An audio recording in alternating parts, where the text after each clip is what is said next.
تو اگلا حصہ ہے کہ کرے ہے دہر زینت ظالموں پر تیرا روزی کو، کہ زیب ترک چشمے یار سرما ہے صفاہانی۔ ترک نہیں پڑھیے گا، اس کو ترک پڑھیے گا۔ دہر مطلب دنیا ہے، زینت خوبصورتی، تیرا روزی قسمتی، ترک چشمے یار یعنی ترک چشمے یار کہتے ہیں کہ محبوب کی خوبصورت آنکھیں، اور صفحان کا سرما سب سے زیادہ معروف ہے، اور کہا جاتا ہے اس کے سرمے لگانے کے بعد آنکھیں کافی خوبصورت ہو جاتی ہے۔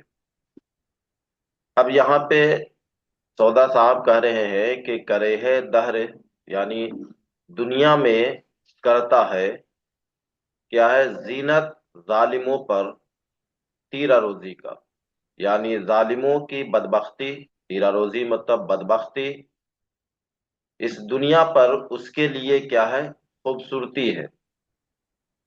یعنی یہ دنیا جو ہے ان لوگوں کے لیے آرام گاہ ہے، یا آرائش و آشائش یا خوبصورتی کی چیز ہے جو ظالم ہے، یعنی ظالم کے لیے یہ دنیا بہتر ہے۔ کرے ہے دہر زینت ظالموں پر تیرا روزی کے، جو بدبخت ہے اور اس کے لیے دنیا کیا ہے، خوبصورت چیز ہے، خوبصورتی ہے، ظلم کرنا اس کے لیے خوبصورتی کی وجہ ہے۔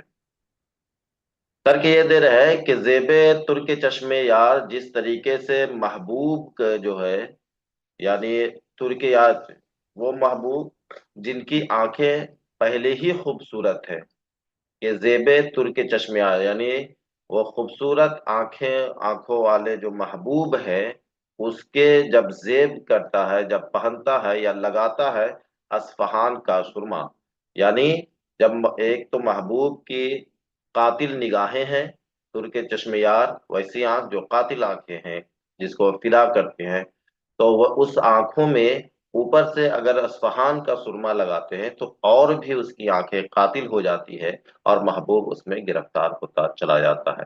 تو جس طریقے سے ترک چشم یار یعنی ایسی آنکھ جو کہ گرفتار کرنے والی ہے، اس پہ بھی جب سرما لگاتے ہیں تو اور بھی قاتل بن جاتی ہے، اسی طریقے سے دنیا جو ہے، ظالموں جو ظلم کرنے والا جو ہے، اس کے بدبختی جو ہے اس کے لیے خوبصورتی کی وجہ ہے۔ اس کے بعد کہتے ہیں کہ طلوع مہر ہو پامال حسرت آسماں اوپر، لکھوں گا پھر غزل کر اس زمین میں مطلع ثانی۔ سودا کہتے ہیں کہ طلوع مہر ہو پامال، یعنی سورج جو اگنے والا نکلنے والا سورج ہو، وہ حسرت کی وجہ سے وہ پامال ہو جائے گا، شرمندہ ہو جائے گا۔ کب؟ جب اسی زمین پہ، جس زمین پہ میں شعر کہہ رہا ہوں، یعنی جس قافیے پہ میں شعر کہہ رہا ہوں، اسی پر اگر مطلع ثانی کہیں، اگر دوسری غزل اگر کہیں، تو اس غزل کو سن کر خود جو ہے یہ آفتاب ہے، وہ کیا ہے، حسرت کے مارے آسمان کے اوپر ہی پامال ہو جائے، شرمندہ پشیماں ہو جائے۔ اس کے بعد دیکھیے مطلع ثانی یہاں سے شروع ہوتا ہے۔ آپ یہ دیکھ سکتے ہیں کہ میں نے جو بتایا تھا کہ غزل اور قصیدے میں فرق یہ ہے کہ اس میں کئی مطلع ہو سکتے ہیں۔ تو ایک مطلع تو وہاں پڑھ رہے تھے، دوسرا مطلع یہاں سے شروع ہو رہا ہے، لیکن قافیہ دیکھیے، قافیہ آپ کا ایک ہی ہے، اور یہ جانتے ہیں کہ غزل کا سبھی قافیہ آپ کو ایک ہی ہوتا ہے، قافیہ بدلتا نہیں ہے، قافیہ صرف اور صرف مثنوی میں بدلے گا۔ اب دیکھیے مطلع ثانی کا یہ ہے کہ عجب نادان ہے وہ جن کو ہے عجب تاج سلطانی۔ یہ دیکھیے یہ عجب پڑھیے گا اور یہاں پہ عجب پڑھیے گا، ٹھیک ہے؟ عجب نادان ہے وہ جن کو ہے عجب تاج سلطانی، فلک بالے ہما کو پل میں سوپے ہیں مگس رانی۔ تو یہاں دیکھیے گا کہ عجب نادان ہے، یعنی ان لوگوں کی بات کریں تو بہت بیوقوف، بہت سادہ لوگ ہیں وہ۔ عجب نادان ہے وہ لوگ بالکل نادان ہے، سادہ ہے، جن کو ہے عجب تاج، عجب مطلب گھمنڈ، جن کو سلطان یعنی سلطنت کا تاج، یعنی جن کے پاس حکومت آ گئی ہو، پاور آ گیا ہو،